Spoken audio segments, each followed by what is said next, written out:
नमस्कार मित्रों, कुंडली दर्शन 8 में आप लोगों का स्वागत है।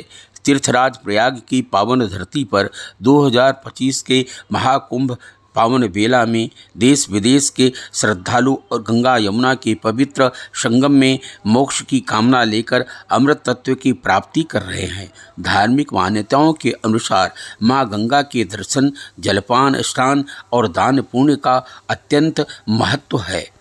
गंगा पूजन एवं स्नान करने पर व्यक्ति के हर पाप धुल जाते हैं और रोगों से भी मुक्ति मिलती है तथा रिद्धि सिद्धि, यश और सम्मान की प्राप्ति होती है।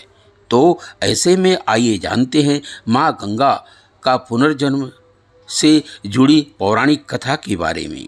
मित्रों, सूर्यवंशी राजा सगर के 60,000 पुत्रों को कपिल मुनि ने अपने श्राप से भस्म कर दिया था।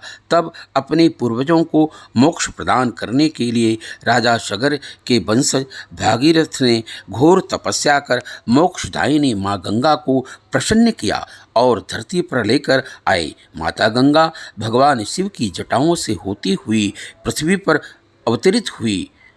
राजा भगीरथ अपने रथ पर सवार होकर चले। उनके पीछे पीछे माता गंगा चली।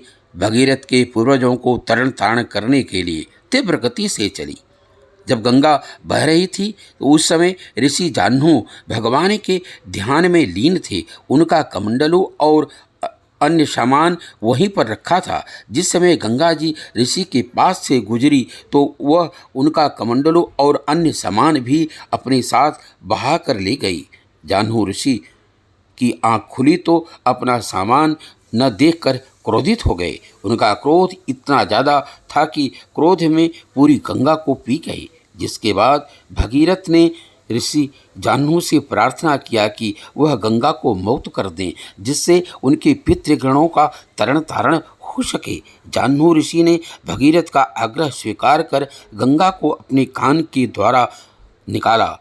इस प्रकार गंगा का दूसरा जन्म ऋषि जाह्नवी के द्वारा हुआ और ऋषि जाह्नवी के द्वारा दूसरा जन्म पुनरुद्धार होने से जाह्नवी नाम पड़ा। मित्रों, अभी आप लोगों ने सुना जाना माँ गंगा का पुनर्जन्म कैसे हुआ। अच्छा लगा हो तो लाइक और सब्सक्राइब करें। धन्यवाद।